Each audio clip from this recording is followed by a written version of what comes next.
वो शेर कौन है जो आपका शिकार करना चाह रहा है? सर वो शेर कौन है? देखिए, कौन है जो आपका शिकार करना शेर चाह रहा है? कोई भी होता है। हिरन को तो शेर पकड़ने के चक्कर में रहता है। नहीं, शेर का नाम क्या ले, 1 2 3 कोई भी नाम ले कौन है? सकते नीतीश हैं। कुमार या लालू यादव? देखिए, इस पर हम कोई टिप्पणी नहीं करेंगे, लेकिन इतना ही कहेंगे कि हम अपने अस्तित्व बचाने के लिए का ये निर्णय लिया है। नमस्कार, आप देख रहे हैं न्यूज फॉर नेशन और मैं हूं प्रियदर्शन। बिहार के पूर्व मुख्यमंत्री जीतन राम मांझी की पार्टी हिंदुस्तानी अवाम मोर्चा ने आज बिहार के मुख्यमंत्री नीतीश कुमार को बड़ा झटका दिया है। उनके बेटे यानी कि जीतन राम मांझी के बेटे संतोष सुमन ने अब नीतीश मंत्रिमंडल से इस्तीफा दे दिया है और इस्तीफा देने के बाद अब संतोष सुमन ने यह भी कहा है कि वे तो हिरन थे और उनका शिकार करने के लिए कई शेर लगे हुए थे। दरअसल इस्तीफा देने के बाद आज जीतन राम मांझी के बेटे संतोष सुमन ने मीडिया के सामने आकर के कई बातें कही और नीतीश सरकार को लेकर के कई तरीके के उन्होंने आरोप प्रत्यारोप भी लगाए हैं। इसमें उन्होंने यह भी बताया है कि आखिर ऐसी क्या मजबूरी आ गई जिस वजह से उन्हें अंततः नीतीश का साथ छोड़ना पड़ा और महागठबंधन से अलग होकर के अपने लिए अलग रास्ता अख्तियार करना पड़ा। तो इसमें अब वे तो हिरन हैं और उनका शिकार करने के लिए शेर लगे हुए थे। अब यह शेर भरा कौन सा था और कैसा शिकार किया जा रहा था, यह तो संतोष सुमन ही जानते हैं। लेकिन आमतौर पर शेर और शिकार की जो बातें होती हैं तब तो यही होता है कि शेर किसी भी हिरन को जब मारता है यानी कि शिकार करता है तो उसे समाप्त कर देता है। तो जिस प्रकार से संतोष सुमन ने अपने आप को हिरन और किसी को शेर बताया है तो वह शेर माना जा रहा है कि नीतीश कुमार हैं। दरअसल जीतन राम मांझी और संतोष सुमन बार बार इस बात को कह रहे हैं कि नीतीश की ओर से यह दबाव था कि हिंदुस्तानी अवाम मोर्चा का जनता दल यूनाइटेड में विलय किया जाए और इसके लिए वे कतई तैयार नहीं थे क्योंकि इससे उनके अस्तित्व के समाप्त हो जाने का डर था और अपना अस्तित्व बचाने के लिए ही उनकी पार्टी ने यह निर्णय लिया कि नीतीश कुमार के नेतृत्व वाले महागठबंधन से अलग हुआ जाए, संतोष सुमन मंत्री पद से इस्तीफा दें। तो इसमें अब अपने आप को हिरन बताते हुए यानी कि अपने आप को एक ऐसे रूप में उन्होंने पेश किया है कि जो शेर जैसे आक्रामक जीव के सामने कुछ भी नहीं कर पाता है। तो माना जा रहा है कि नीतीश को शेर और खुद को हिरन बता करके अब एक तरीके से अपने समुदाय यानी कि जिस मुसहर समुदाय से आते हैं संतोष सुमन और जीतन राम मांझी, उसका भावनात्मक समर्थन हासिल करने के लिए भी एक बड़ा बयान दिया है। तो संतोष सुमन ने इस्तीफा दे दिया है। जीतन राम मांझी ने नीतीश कुमार के ऊपर एक तरीके से कहा जाए तो सियासी तीर चला दिया है और इन सियासी तीर चलाने के बाद अपने आप को भी शिकार की भाषा में यह कह दिया है कि वे हिरन हैं और कोई शेर उनका शिकार कर रहा था। माना जा रहा है कि वह शेर नीतीश कुमार है।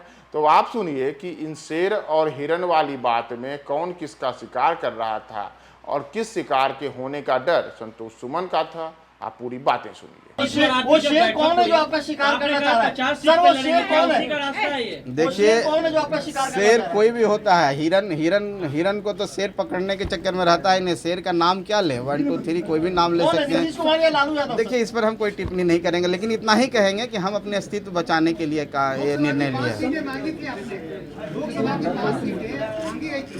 देखिए, आप सबके समक्ष बात है। हमने ये बोला था कि हमारी तैयारी 5 सीटों पर मुकम्मल है और हमारे कार्यकर्ता 5 सीट पर इतने तैयार हैं कि वो चुनाव लड़ने के लिए तैयार हैं और जीत में भी जीत हो सकती है। लेकिन हम ये भी बात बोले थे कि जब तक टेबल टॉक नहीं होता, जब तक एक साथ मिलेंगे नहीं तो कैसे आधिकारिक रूप में हम बोल सकते हैं। एक पार्टी के रूप में, एक व्यक्तिगत रूप में मांग करना, कार्यकर्ताओं को सम्मान देना, वो भी जिस उत्साह के साथ हमारे पार्टी से जुड़े हुए हैं, उनकी मांग थी हम 5 सीटों पर लड़े। तो बात को हमने रखा है। ये हमने नहीं कहा कि हम 5 सीट पर ही लड़ेंगे। अगर महागठबंधन की में बैठकें होती, अगर 1-2 सीट कम भी होता तो हम उस पर विचार कर सकते थे, लेकिन यहाँ तो दूसरी बात है। संतोष जी, आरजेडी से आप एमएलसी बने थे तो क्या आपने आरजेडी वालों से भी संपर्क करने की कोशिश की इस्तीफा के पहले? क्योंकि सरकार में वो भी शामिल है। लालू यादव से कोई बात, तेजस्वी यादव से देखिए, हम एक बात कहना चाहते हैं। हम लोग जहाँ रहते हैं पूरे मन से रहते हैं और पूरा निस्वार्थ रहते हैं। हमारी जो इस चुनाव में बात हुई थी जनता दल यूनाइटेड के साथ हुई थी। हम लोग का गठबंधन जनता दल यूनाइटेड के साथ था। बाद में राष्ट्रीय जनता दल से साथ माननीय नीतीश कुमार जी मिले हैं तो हमको आरजेडी से बात करने का हमको नहीं लगता है कि इस विषय पर ना उनके तरफ से ऐसा कोई प्रस्ताव आया, ना उनसे कोई बात हुई। हमको जहां से प्रस्ताव आया तो हमने प्रस्ताव स्वीकार नहीं किया और हम समझे कि रिजाइन करना ही हमारे लिए बेहतर है। सुलह की बात तो हमको नहीं लगती है कोई सुलह की बात भी होनी है, क्योंकि एक दिन की बात नहीं है, बहुत दिनों से चलती आ रही है। जी, आपको लगता है कि सरकार में रहकर सरकार को बदलने का जो आपका यहाँ था, खासकर हर मुद्दे पर आप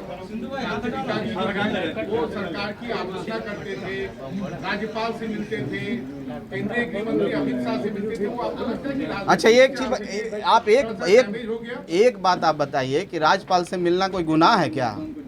आपका केंद्रीय गृह मंत्री से मिलना कोई गुनाह है क्या? अगर हम प्रधानमंत्री से मिल लिए तो इसका क्या मतलब है कि आप बैरियर है और आप महागठबंधन में हैं तो आप भारत के प्रधानमंत्री से नहीं मिलेंगे, राष्ट्रपति से नहीं मिलेंगे?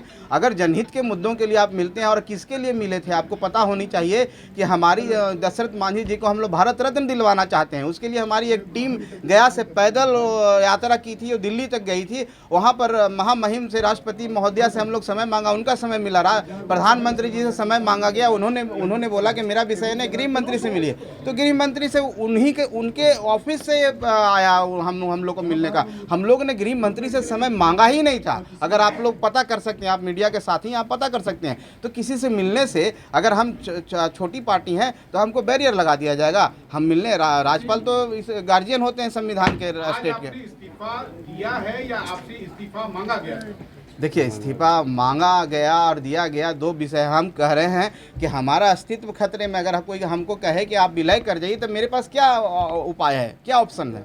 आप क्या करते हैं मेरे जगह पर रहते तो ये मांगने का और दबाव का नहीं है।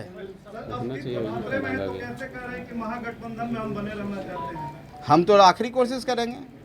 अब महागठबंधन के साथियों को निर्णय करना है कि वो क्या करते हैं। हम तो उनके पाले में गेंद कर दिए। मेरी इनिंग थी, एक इनिंग समाप्त हुई, नई इनिंग के लिए हम तैयार हैं। कहाँ सास थे, एनडीए में या महागठबंधन में? देखिए, एनडीए महागठबंधन का सवाल नहीं, हमारी पार्टी है ना, हमारे 4 विधायक हैं ना, 1 एमएलसी है ना, हम लोग संघर्ष करेंगे, हम जनता के बीच में जाएंगे। जनता सब, आखिरी जनता ही सब चीज़ होती है, बाद में तय किया जाएगा।